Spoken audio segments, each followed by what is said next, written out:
Welcome to Inspire Campfire, a podcast where ordinary people tell their stories of extraordinary adventure. These are campfire stories meant to inspire the rest of us to light the fire within, get outside, follow our dreams, and return to tell our own stories. Ready? Let's strike the match.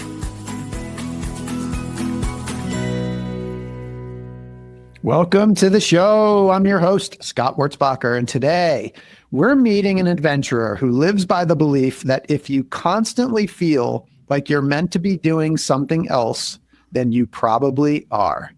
She's let that idea guide her journey, and as she continues navigating the spiral of life, each adventure brings her closer to the person she's becoming. Joining us from Toronto, Canada is Melissa Rodway. Melissa has quite literally adventured her way through life, collecting meaningful travel experiences that have shaped who she is today. She's the host of the Fly Radio Travel Podcast and the author of The People You Meet, Luxury, Leeches, Love, and Lao Lao, with a host of interesting characters in Southeast Asia. It's a book I just finished reading, and I highly enjoyed it. Her book chronicles her multi-month journey through Southeast Asia, including Thailand, Laos, Cambodia, Vietnam, and China. A trip filled with new cultures, unforgettable characters, and a blend of both luxury and low-budget travel moments. Melissa brings a unique perspective on the value of travel and how each experience, big or small, can transform us. I'm excited to share her story, her insights, and her adventurous spirit with you all today. Melissa, welcome to Campfire. Awesome. Thank you, Scott. What a pleasure to be here. And I love that video. How cool is that? That makes me inspired. So excited. This is going to be so much fun.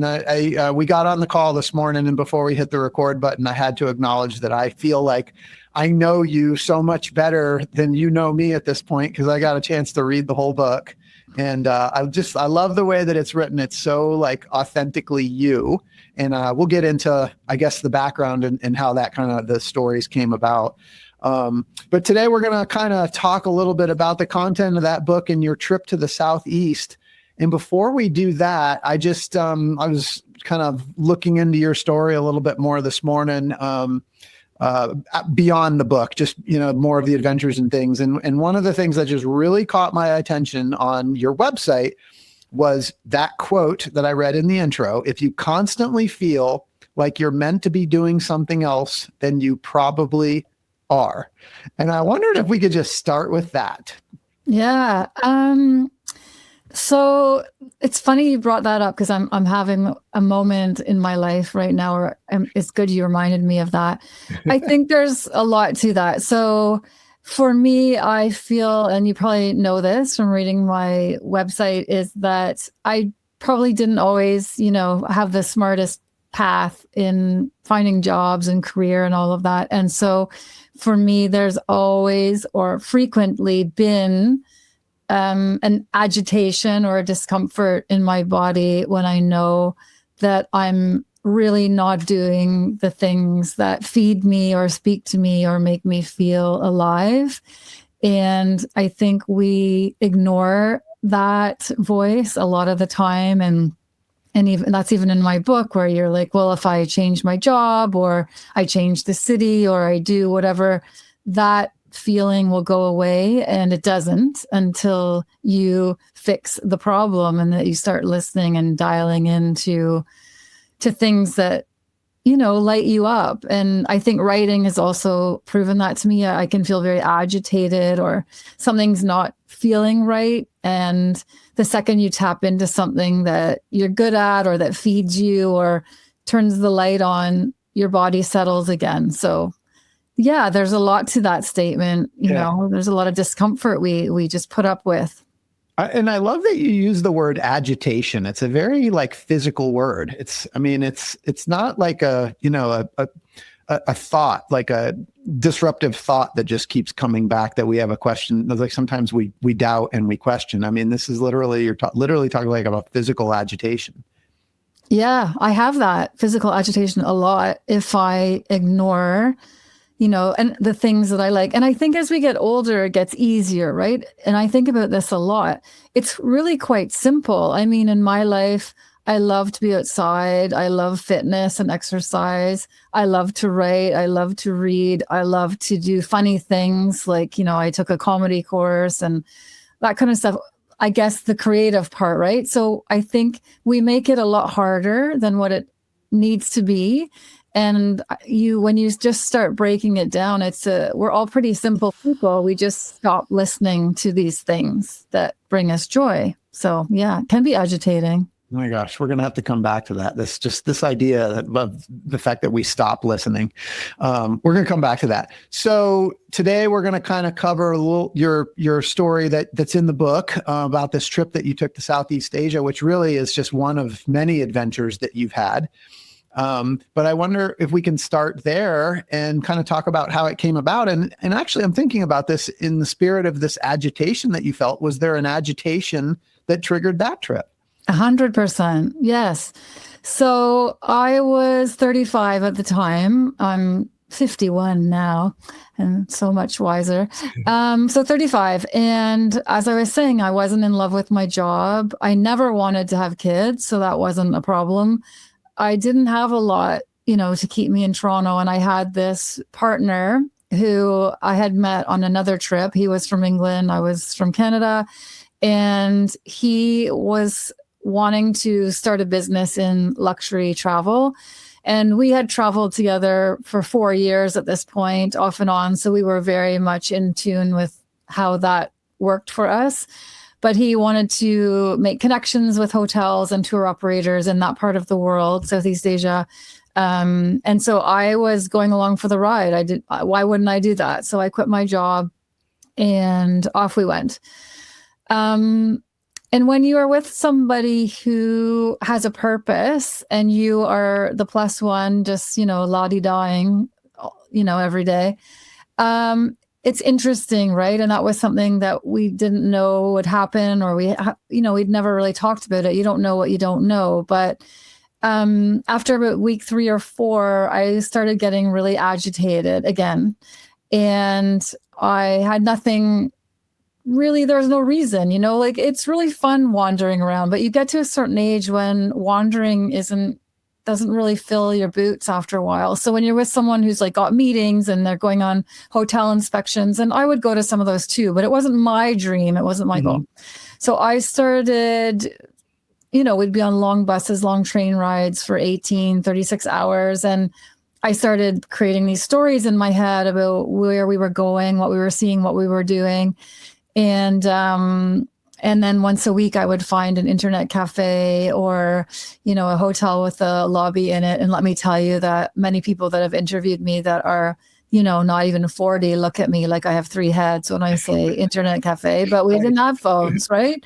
Right. So that was my weekly thing. And so that became my purpose. And I was sending these emails to friends and family of these stories, and people loved them. And that wasn't the reason, but that certainly helped. And then that sort of made me feel like, okay, once a week, I'm going to send out these stories. And that became my purpose. And that settled my agitation on that trip. And then 15 years later, those emails became a book. But I think this whole, the word agitation is a constant in my life. And so you can even, leading up to that, I wasn't in love with my job. What am I doing? What am I going to do next? So there's that, which kind of forced me to make the decision to go on the trip. But then even when you're on a trip, a lot of people who don't have adventures or they don't travel think that everything's beautiful and wonderful and fabulous. And it's not. Traveling's hard. It's tiring. It's dirty. It's messy. It can be scary. And no matter what, you're still you. You've taken yourself from Toronto to somewhere else. You're in the same head. You can't escape yourself. So, there we are. It's so interesting that, you go on you're on this adventure, you were still feeling the agitation, and it was writing that helped you kind of heal that agitation in the moments. Totally. And then I forgot about that, so it's taken me 15 years to remember that is something that calms me. And it's in revisiting this book and editing it and putting it out. And then even, I've started doing some more writing, because in that process, I learned that exactly what you said, like when I start feeling something's not aligned or misaligned, as soon as I sit down to write, order is restored. But isn't it funny? Like, it took me 15 years to remember that. Oh, life. So, I want to jump into this trip, but you keep dropping these nuggets. Order is restored. What does that mean, and what does that feel like? I think, we live in a world where, especially in the Western world, where we're never satiated. Nothing is enough. You get this job, it pays you more, you move into a bigger place, you get a car, you do whatever. And I personally have never really lived by those rules. I just got my first car like 3 years ago in my late 40s. But I think there's a constant searching, right, for things to fill the void and for things to make you feel better, and it just doesn't always do that. And I think it's like we look outside of ourselves constantly, and I did that for a very, very long time. And I think we're not taught as young people, and certainly in my generation we were not, and I'm assuming we're a similar generation somewhere along there. Nobody said to you when you're 8 years old, or certainly not in my world, if you sing or if you dance or if you cut the grass or if you, whatever it is that you're doing, if all of a sudden your inner being and your soul, and whatever words we use for someone who's a young person, you describe lighting up to them, follow that feeling. Don't forget that feeling. And I think that we're often led to believe that everyone feels like you do. So I loved being in choirs. I loved being in little school plays. I loved writing skits. I loved doing all that. I didn't realize that not everybody loved that. You think that we're all in this and it's the same, and it's not. We're all different. And there's nobody that kind of says, like, keep doing the things that light you up, that make you feel good. And I wish someone had done that for me, because I think you go through life constantly kind of like, thinking that this will work, thinking that will work, trying new things, and then not realizing like you had the answer all along. It was here. And somewhere along the way, you were told not to listen, or you decided not to listen, or you didn't realize that was who you authentically were. And when you tap in, order is restored, right? You're living how you're supposed to live in this body, in these talents. And the order is restored. And yet, in your little quote, if you constantly feel like you're meant to be doing something else, then you probably are. That's once you've restored order, the process can start over again, right? Totally. I mean, this thing that lights you up today may not light you up in 5 years. So I think like a lot of people have this, we're searching for this like one thing, but like even once you find that one thing may not be your like lifetime thing. You're totally right. Even this New Year's Eve, I went out to an 80s party, and I used to love 80s music and dancing. And I was like, oh my God, I am not into this anymore. What has happened? So it can be even little things, like we change all the time. Yeah. And it's paying attention to the changes and not feeling badly about something that maybe you liked 7 years ago is not cutting it anymore. That's okay. We're allowed. And I think sometimes we feel badly about that, right? We want to hold on to what's familiar and recreate feelings and experiences. And it just doesn't work like that. Yeah. And I think a lot of it too, it's like, we search for this thing where we can kind of tell ourselves like, okay, I know my purpose. I was put here to do this, and that feels good, but maybe that's not a lifetime calling. Maybe it's just like a for now, you know what I mean? Totally. And also sometimes I think we feel like, the things we're good at or that make us feel good, we can monetize it. And sometimes you can't. Mm-hmm. And I think that's this other thing is like this message we're being told right now. It's like, do what you love and the money will come. Well, that's not always the case, is it? Yeah. And sometimes doing what you love should just be a hobby, because then you'll end up hating it. So we're just fed so many messages, and it's up to us to kind of clear through the clutter, but it is not easy. I'm not telling you that I'm an expert on any of this. I'm just trying to pay attention more and more to like what my body has been telling me all along. And sometimes I choose to listen and sometimes I don't. Well, and I think that's why, we think about this spiral, because it's like, you're not always going directly there. Sometimes you're kind of circling it, but the hope is that we get closer and closer. Yeah. You know what? I think as well that, when I went to university, and I didn't do that part well either, back then you're taught to pick that thing, right? Mm-hmm. And that's what you're going to do. And back in the day, that was very debilitating for someone like me, because it's like, if you're going here, then all these other things that you like and are interested in, well, there's no place for them. And that's a really terrible way to live, right? When you feel like you have to choose that thing and then you choose nothing. And I think now we're at a really great point in the world where you can actually carve so many different paths and these things can connect. And I think that's really an interesting place in the world for us. But I think the other thing is maybe like what we thought it would look like isn't what it's going to look like, but it can still present itself. And my example there is that I'd always wished I had gotten into radio and in that world, and I didn't.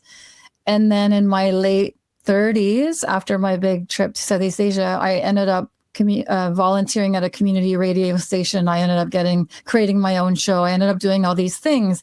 And so did it look like what I thought it would look like when I was 10 years old?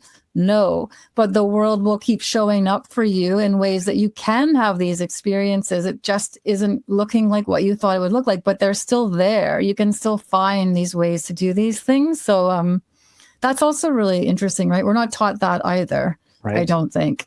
Right. Yeah. In all of these experiences, they kind of open us up and help us see like what's possible, like this trip that you took to Southeast Asia. So I'm curious, like before you went to Southeast Asia, what was your, give us some context on what your sort of adventures had been up to that point. So I was very lucky when I was very, very little. We lived in Australia for a year when I was 7. So that kind of set a little bit of a stage. And then in high school, I did, an exchange to Belgium, and I did little things like that. I moved out west when I was 18, and I was up to no good out there for several years. And then it was in my late 20s that travel started to become a constant in my life. And I was still working and doing things, but every year I was, I went to Costa Rica, I went to Cuba on a cycling trip. So it was becoming an addiction, I would say, a little bit more and more. I was getting hooked. And I think it was a good time in my life. Like late 20s is actually a kind of cool time to attach to that. And then I had met this person in the book. I was 31. So he was very adventurous and big time into travel. And so that became our life. We lived apart for several years, which was awesome, actually. And then we would meet up anywhere in the world and travel and do our thing and then come home, go our separate ways. And so it was certainly, adventure and travel and all of it and outdoorsy things were certainly on my radar. Cool. So I guess this was a big trip. Remind me how many months? So I was on the road for 4 months and my partner was, 9 months on the road for this one. Yeah. But you'd had some experience leading up to it. So, can you just, for listeners, can you kind of give just kind of broad brush overview, and then we can kind of dig into each country, but what were kind of the, what were the destinations along the way and sort of the plan for the trip? Yeah, so we started in Thailand, went Thailand, Laos, Cambodia, Vietnam, China, and then he went on to like Myanmar, India. I think that was it. India's huge, but so there was a slight agenda because he had people he had to see at certain points along the way. And also we were lucky, right? It was 90% backpacking, but 10% luxury. So about once a week, we would be at a luxury hotel and we had to get to that place by that date. And we'd have usually 24 hours there. And then we'd continue on. And our style was always to be on the road like every 2 days. So we were never staying anywhere for very long. I would say the longest we stayed anywhere would have been 3 nights for the absolute max. So it was tiring, and we were hustling. But it was very adventurous and very fun. Like he was an amazing person to travel with. So, and then the luxury was like a complete opposite experience, right? And we would show up there like dirty and gross, and there's like very fancy people are staying in these hotels. These are high-end luxury hotels where, Angelina Jolie could have been there the week before. And then you have us like literally rolling up with backpacks, sweat, dirt, salt stains on our t-shirts, like disgusting. And, no one's showing up there with a backpack. And so, but the hotel staff always handled it very, very well. And they didn't faze them, but it was sometimes embarrassing. Yeah, I was going to say, what was that like for you? Like, especially initially, the kind of the back, because you're like shoestring budget for part of it. And then, this high end, like, what was that like, the transition between the two? Did you have to make any sort of mental shift? Well, again, we had been doing this for 4 years before. So it, this was still some like, there were a few places on this trip that were unbelievable, but we were pretty used to it. But yeah, certainly it's a little bit, you can tell that maybe people are looking at you going, what are they doing here? But you know what, at the end of the day, like, I didn't really care. People are people. And we would just like make a beeline for our room, right? So we weren't hanging out in the lobby. And, we made sure to pack like 1 or 2 outfits that would make us somewhat fit in. Right. But it was fine. Nobody really cares about anybody else at the end of the day, do they? No. And but it's funny, like with something that's coming to me, because I feel like, a couple like bigger adventures that I've done recently, like there's usually at the end of the trip, you stay someplace decent. And I'm just like reflecting myself in, whether I'm proud of this or not, but I just feel like when you come back from an epic hike or something, like it's almost like a badge of honor to show up like disheveled and a mess, it's because like, what you just, like, everybody else doesn't know, but what you did. And so like, there's almost this pride of showing up like that. Like, I'm ready for my hot shower and to like put on some nicer clothes, but like. Totally. And the thing is as well, and I'm not putting anyone down that stays in luxury hotels, because if I could afford it, I would do it too. But you're not meeting super interesting people in a luxury hotel. It's a very isolating experience. So of course, I agree with you. Still to this day, the dirtier, the better. Like, it is a badge of honor. I do hiking trips all the time, and I love that feeling, actually. Yeah. But yeah, the people you're encountering in a luxury hotel, they cannot usually relate to the mess that you've arrived in. The staff was always pretty cool. I think they got a kick out of it more than anyone, right? To see this, these 2 disheveled people they would never expect to see. So that was always fun. Oh my gosh. So I feel like we can talk for hours. So for listeners, I thought it would be fun to just, especially for those that have not been to Southeast Asia, kind of walk them through like maybe a highlight from each country that you were in. And this is kind of 4 months. You've got tons of stories. But could we just kind of walk through each one, and maybe you can kind of just give us a brief overview of your experience there and maybe a highlight? Yeah. So, Thailand is the popular one. Many people have been to Thailand. So the thing that surprised me, though, about Thailand is that we were in some areas where there was no English. As touristy as it is, the whole country does not speak English. So we got into a few like predicaments there with being like in rural areas where we couldn't communicate to find our way back. But Thailand is, as everyone says, it's very, very beautiful. It's got beautiful beaches. I think the story that sticks out for me there was the Songkran Water Festival. And have you been to Thailand? No, I've passed through Bangkok, but I didn't leave the airport. Okay. So yeah, I write about it in the book, but this is basically like a 5-day water festival, and it is intense. So you're basically just being bombarded with like buckets of water, balloons of water, fire hoses full of water. Like they take it quite seriously. So that was something that was interesting. But yeah, Thailand is beautiful. Laos. I heard you say predicament. I gotta get hung up on that word. What you talked about some predicaments. So, I mean, yeah, in Thailand, I think we were surprised sometimes that there wasn't more English. And I know that sounds really like ethnocentric, and that's not my intent, but it's such a touristy country, you know? So yeah, once I know we had gone too far, sort of like into the unknown, and got totally lost and couldn't find the buses or anything like that. So you're dealing with people that you're now playing charades with, and it's getting dark and it's night, and all that kind of fun stuff. So just things like that. But you know what, at the end of the day, 90% of people want to help you, and you can always get your message across even without language sometimes. Yeah. So just things like that. And then like as a teaching moment for people listening, like what was your sort of guiding force in those moments where you felt like there's a predicament coming or you're in the middle of one? Yeah, well, it's interesting, and I write about this, but my partner was so well traveled that he was always very calm.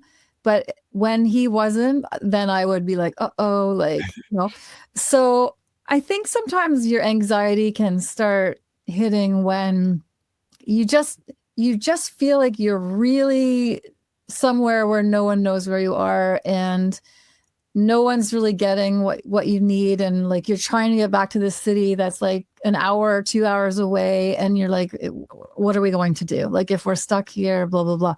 But I think that you can't really start to panic until it's time to panic. And luckily, like that situation, we've done a lot of things like that. We've been in the back of cars in Nicaragua where like suddenly what was a taxi seems to no longer be a taxi, and you're like, did some random person just drive me into the countryside? Like this was not foreign to us. We had done like silly things like this many times.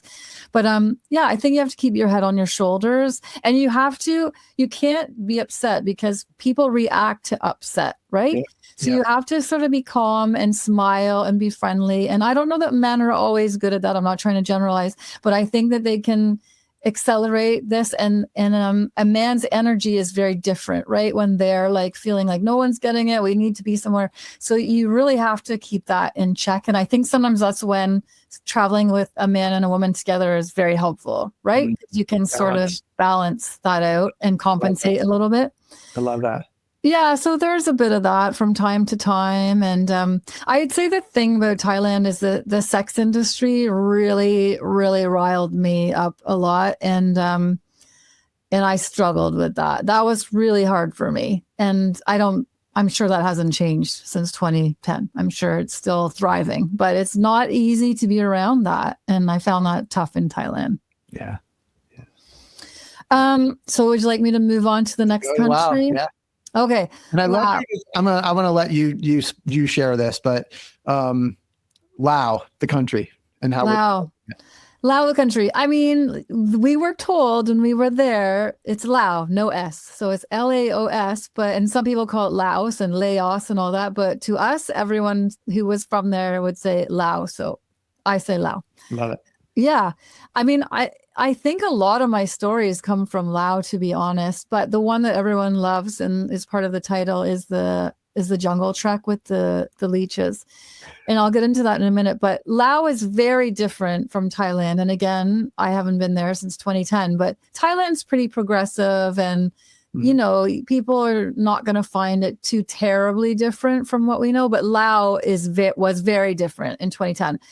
Much more underdeveloped, much more like felt like you were going back in time, way less English, except for like in some of the places like Luang Prabang and things like that, where it's a bit more touristy, but very different from Thailand, which is kind of fun, right? Because it should be like that. It should be authentic when you're going away.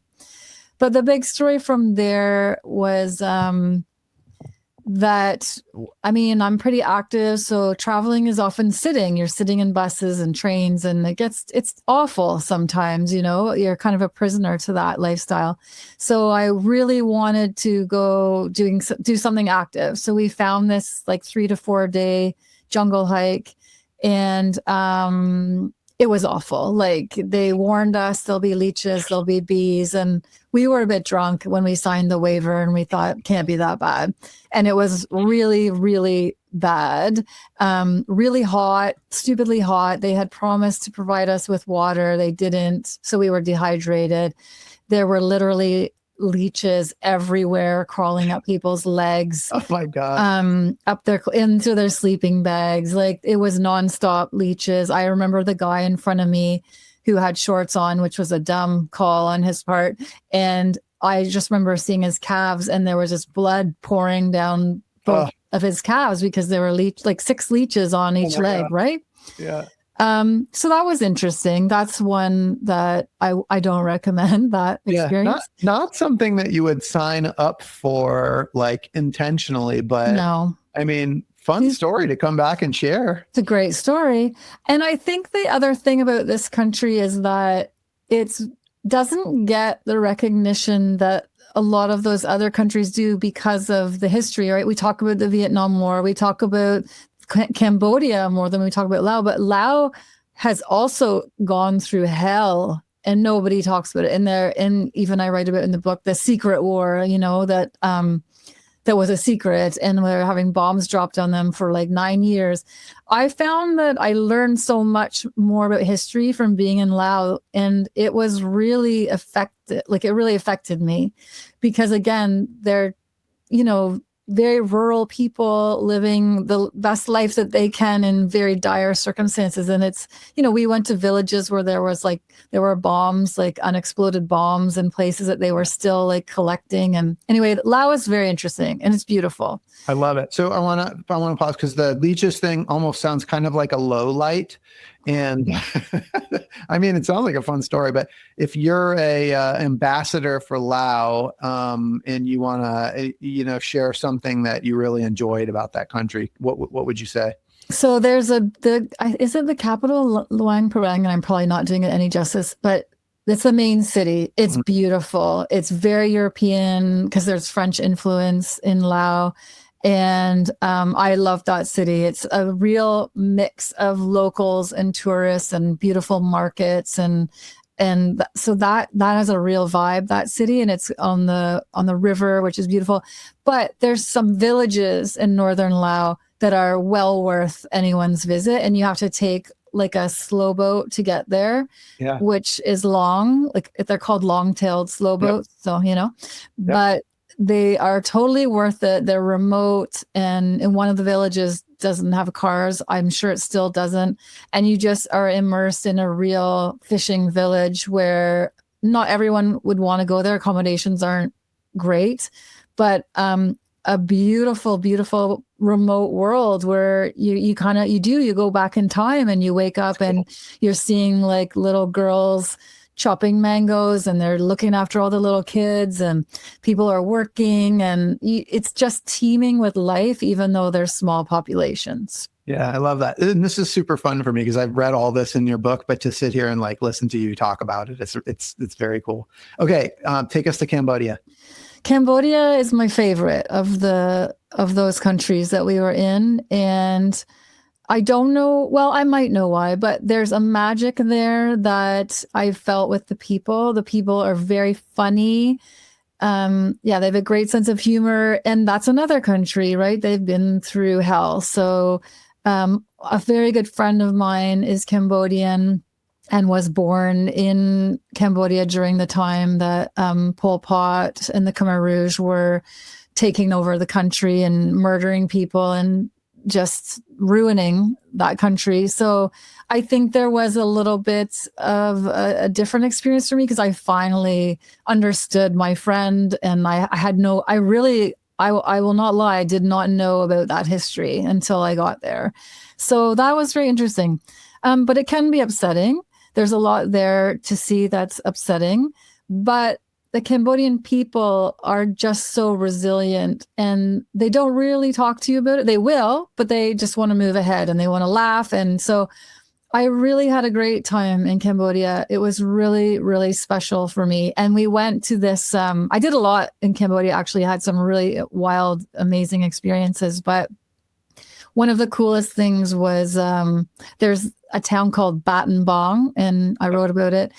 And they have this like bamboo train that you get on, and you see them basically build it with like very limited materials. There's like some metal wheels and bamboo rafts and a blanket, and like it's insane. I don't even know how to describe it. So you have to read my book for that. But that was nuts. Like, it's just like you have these moments where you're like, what am I doing? But also I'm having the most fun ever. Yeah. And I could probably die and it'll be fine. Like, like you have to accept your fate when you're constantly putting your safety into the lives of strangers. But we had this amazing guy that we met off the bus who like took us in and took us around this town and took us into his house and took us to the market. And so that was Cambodia to me is like, it's full of magic. Yeah. And when I can feel it, that I also heard you say it, like in all that, it was all about the people. It's often about the people, right? I mean, we'll probably talk about that, but yes, the people there really got into my heart a big time in Cambodia. So that was my probably my favorite experience. Love it. And then what comes after that? Oh, Vietnam. Well, Vietnam's different, right? It's a little bit, I would put Vietnam and Thailand as similarities in some ways because it's more progressive, of course. And they're very business oriented people in Vietnam. They're working a lot. We had a guide there that looked at us like we were crazy. She was in her probably late 20s or 30s. This is Lipstick Smith in the book. And she was just like, who do you think you are to take time off out of your lives and travel? It's like, we work, like, so that was an interesting discussion. But it's busy, right, in those big cities, and there's mopeds everywhere and motorcycles, and it does not stop. They do not stop. I mean, there's obviously remote areas of Vietnam that are not like that, but it is a busy place, but very, very beautiful. And I guess my good story from there is we took what is called a hydrofoil, a boat, and it sits quite deep in the water. And I've never heard the word before, so maybe we have a different word for it, but I don't know. But it's like a sort of like a passenger boat, and we took it to get to this island, and it's very enclosed. And it, as you know, you read it, it was hell on earth because there's no air. And they literally pass out black garbage bags for people to throw up in. Oh. And we had no idea. And my partner had no clue. He was outside, like holding on to a railing that they allowed him to do that. He was having a great time. I was stuck, like sardined in with all these Vietnamese people who were like throwing up all around me. That was very challenging. Oh, and that's not uncommon, and that's in the book as well. But in that part of the world, you're constantly being given a black garbage bag to either spit in or barf in or whatever it is. That's just how it goes. It's really gross, actually. Yeah. Oh my gosh. Leeches and black garbage bags and yeah. So that was, but Vietnam is good. The food's obviously amazing. Yeah. And sadly, Well, one thing I wanted to ask you, because you when you first talked about Vietnam, I heard you just say, "Oh my gosh, it's beautiful." And I'm just curious, like for listeners and for me, can you, like, when you say beautiful, can you describe the landscape and that beauty?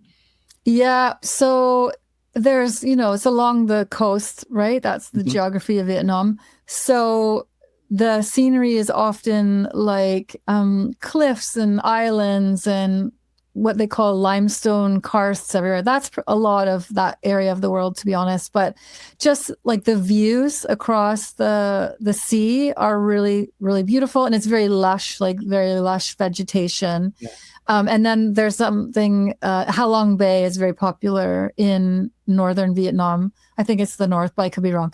Actually, I think I am wrong. But you go and it's a very popular thing to do because it's like a UNESCO World Heritage Site with these like cascading mountains and hills that everyone goes to see, and cliffs and caves everywhere.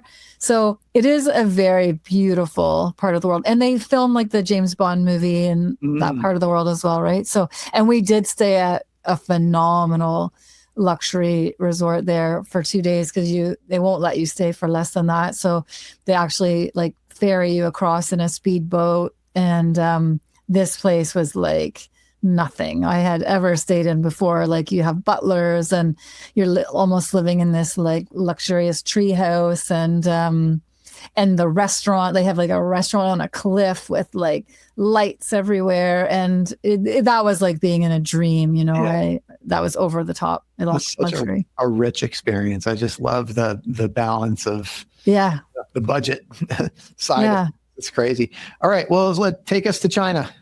China, the hardest country for me. I mean, I'd been on the road for a long time. For me at that point, we're leading into the 4th month, I guess. And so I was very tired, and China's not easy. So it's a very big country. There's a lot of people. And if you're in Beijing or Shanghai, Beijing is very old, obviously. I mean, the whole country is very old, but Shanghai feels a bit more European. It's a bit more international. It's a bit more modern. Beijing maybe less so, but full of history, obviously. But it was hot. July was it was torture. Of course, everyone's on vacation in China in July, so you have even more people everywhere. And it's a very beautiful country, again, with like limestone karsts and mountains and cliffs and beautiful like lakes and water. And it's a stunning place, but it's not an easy place, right? It's very different. So I found a hard time with the food, and I hate squat toilets, and that's like most of China.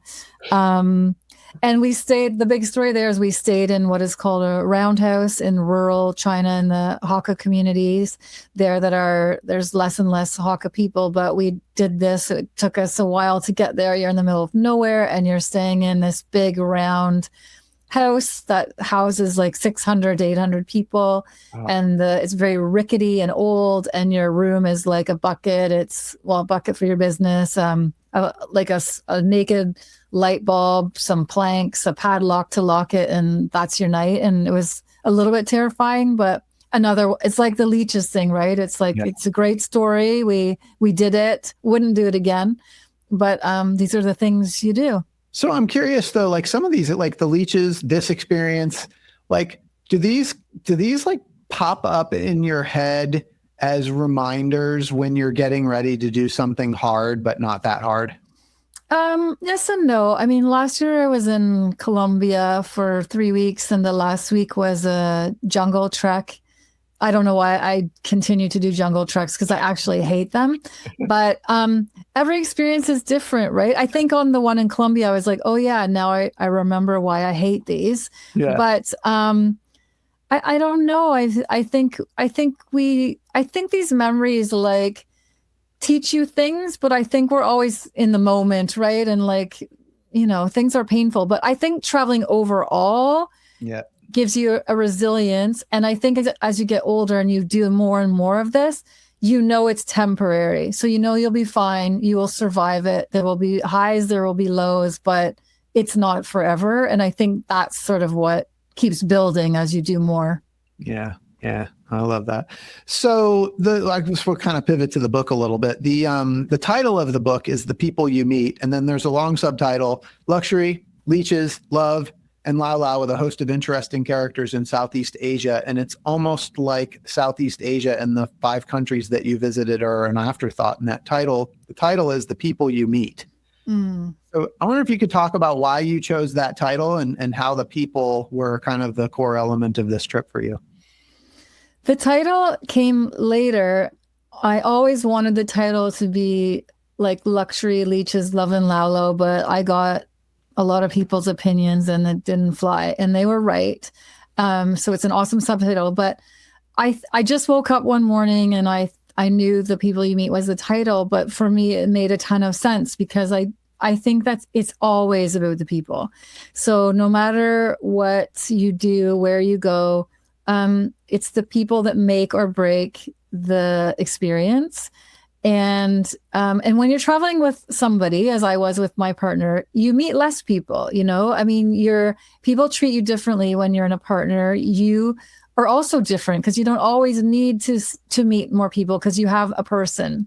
So there's that as well. But no, I think that it's always the people. You come home from anything and you can say Colombia was a magical, beautiful country, and it truly is. But because I was with the people that I met, it made it even that much better. And I think if anyone travels, they will tell you the same thing, that it is always about that.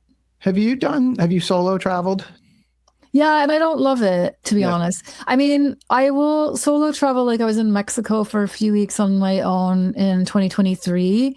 I'm good for only that amount of time, and then I find it challenging. Yeah. My preference, but it depends what you do. Like if I went and lived somewhere, like I lived in Quebec City for 5 weeks by myself. That I could have stayed forever and not had any friends, and I would have been totally fine. I love that. But when you're like on the move traveling, I find it harder to be alone for so many reasons. But one is like, I don't love temporary relationships. And if I'm going to be with someone for like a couple of hours that day, I'm not so invested. Like I want more. Right. And so my preference is actually to do like adventure trips on my own, but in a group. So group travel. Yeah. So like you're with 10 to 15 strangers. That is heaven for me. I find that very entertaining. Same. Yeah.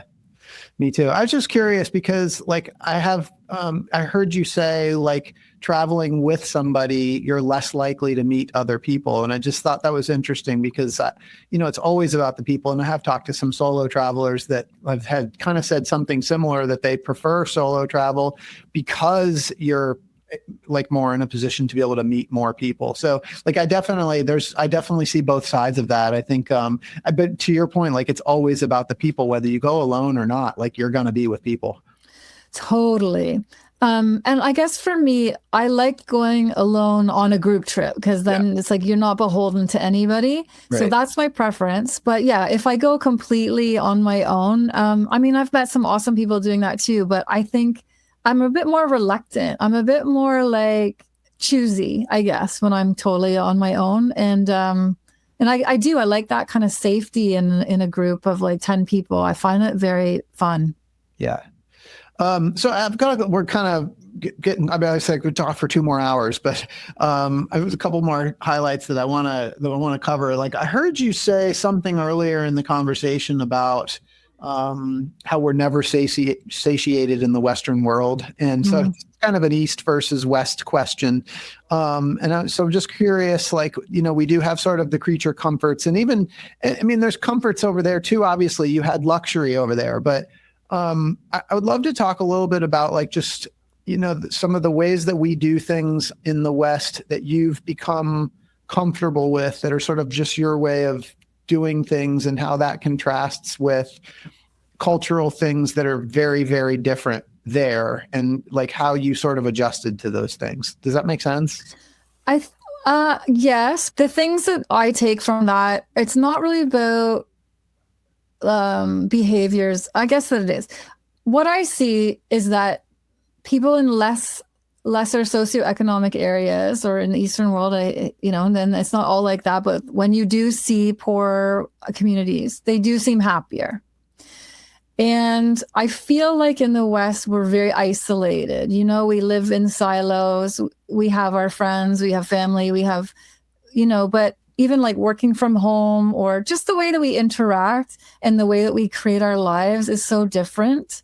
And I feel like when you go to these other countries, I mean, out of necessity, they often live together intergenerationally and in small places, but everyone has a purpose, everyone has a job, they work together, they look after each other, and they look happier to me in my mind from an outsider. And I have been able to interact with various people in different ways.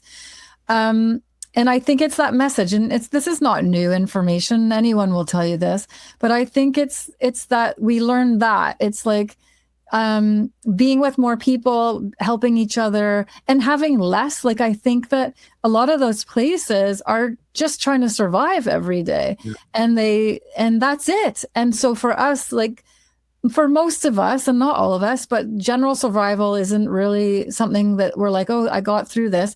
So that's why I think we take all that for granted, and we want, like, we're just always looking for what's best and what's better and what will improve my life. Whereas in these other countries, that's not even on their radar. They're like, and they do, like, the simpler the life to me looks happier.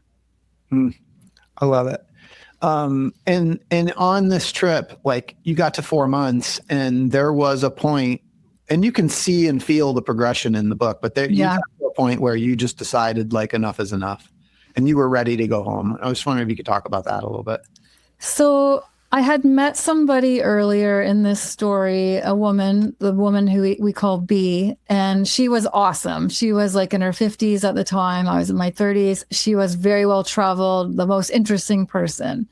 And we were somewhere in Laos, I think, waiting to catch a boat or whatever we were doing. And she saw these two young girls that were like in their 20s and was watching them and just said to me, they're done. They need to go home.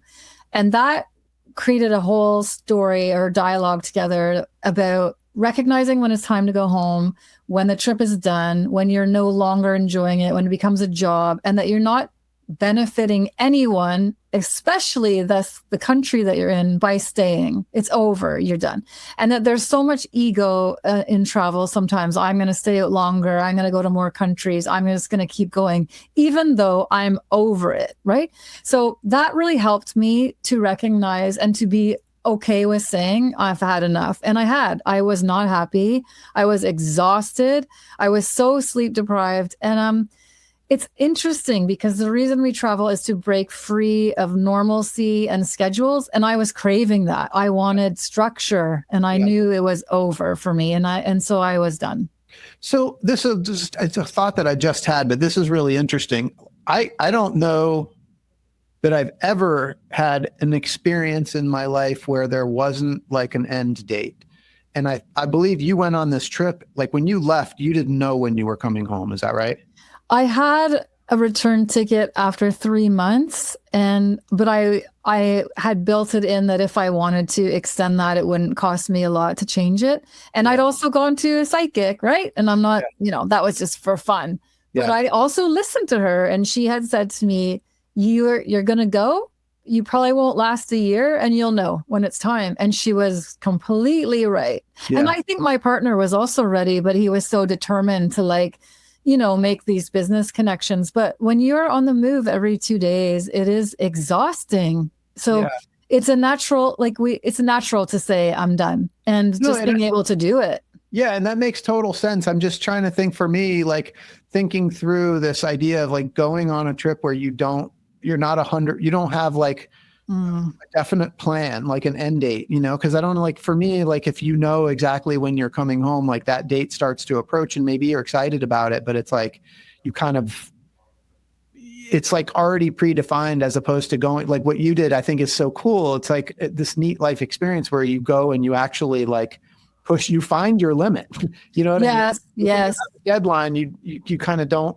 Maybe you don't know whether you've hit your limit or not. Does that make sense? Totally, because you're right. I mean, I've done other trips where I was only gone for 2 or 3 weeks and I cried the whole way home because I was like, I'm not done. I'm not ready. Yeah. So it actually was a beautiful thing to know I was done. And trust me, that was not easy to walk away and to leave, but it was the first time I ever got on a plane. And I was like, thank God I'm going home. I think that's so cool, though. I'm going to probably reflect a little bit more on that. I hadn't actually connected that until now. I'll probably follow up with you after. I might have more questions, but so can you just tell us briefly about, like, obviously this whole time we've been talking about the book, but how can people get a copy of it, and anything you want to share about the creation of it? Sure. So the book is on Amazon, and look up my name with it. So The People You Meet, Melissa Rodway, and then that awesome subtitle that we keep talking about. That's probably the best for international listeners. If you're in Canada, there's a few bookstores carrying it, but for now, Amazon is the way to go. And Instagram is good for me too, fly_travel_media. I post a lot of things there. So those are 2 good resources for you. Amazing. And you have a podcast. I did. It's on hiatus. So when I came home from my trip in 2010, I obviously wasn't going anywhere for a while. I was very broke. And at the radio station where I was volunteering, I created a show. So I did it for like 6 years, and I interviewed a lot of really, really interesting people. And built this awesome community. But when I started editing my book and decided to publish it, something had to go, and the podcast went. Yeah. But we share that in common because I think, correct me if I'm wrong, but your podcast was very similar in that you were having conversations with people that had been on adventures, and these were things that inspired you. So I'm curious, like for you, what were some of the benefits that you personally took away from your time with your podcast? For one, the connection with people is amazing. And that's not the greatest word to use it, but it does really light your soul on fire when you meet people and connect with them from around the world. So I really love that. And it just made me, for some people, my story is probably really interesting and exciting and adventurous, and it is.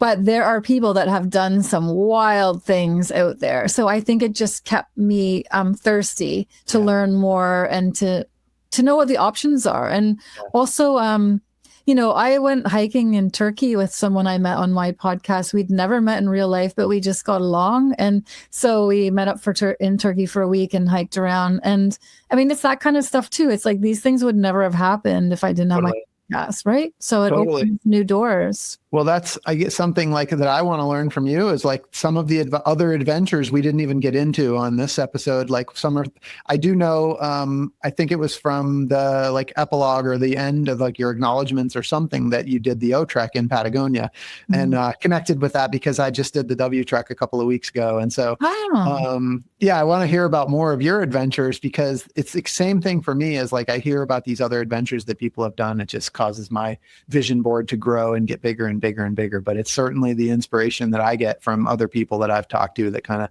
keeps my fire going for going on these adventures myself. And so super grateful to you for sharing your stories and helping to inspire everybody, and myself included. Oh, well, it's been a real pleasure, Scott. You ask great questions, and I love that you've read my book, and I really, really enjoyed our conversation. So thank you for giving me some time. Yeah, sure thing. Well, we'll make sure to put a link to the book in the show notes for this. And so you have all of these adventures that we've just been talking about, this one in particular, Southeast Asia, the people you meet. You have this epic life story of all these things that you've done. And I know that at some point, Hollywood is going to pick up on your story. That's the goal. And when they do, I want to know who is going to play you in the movie they make about your epic life. Well, Scott, it's going to be Lady Gaga. Lady Gaga. Oh my gosh. I love that. That is amazing. What a great answer. Lady Gaga. Oh my gosh. How cool. Okay. What's your movie going to be called? It's going to be called What's Next, Melissa? What's Next, Melissa, starring Lady Gaga. This is going to be epic. I am so excited. Melissa, thank you so much for sharing your story with us today. Thank you, Scott. It was a real pleasure. I really appreciate it. For those listening, I hope you have been inspired today as much as I have. Hope Melissa's story has encouraged you to listen to the voice inside that calls you to adventure, because we want to hear your story next. If you have a story to tell or just need a nudge to create one, please send me an email. We'd also appreciate it if you'd help us spread the word by leaving a review and sharing or tagging Inspire Campfire in your social media. And until next time, I want to encourage you to get outside. Thanks for listening. Melissa, thank you so much for being here. Thank you, Scott. That was great.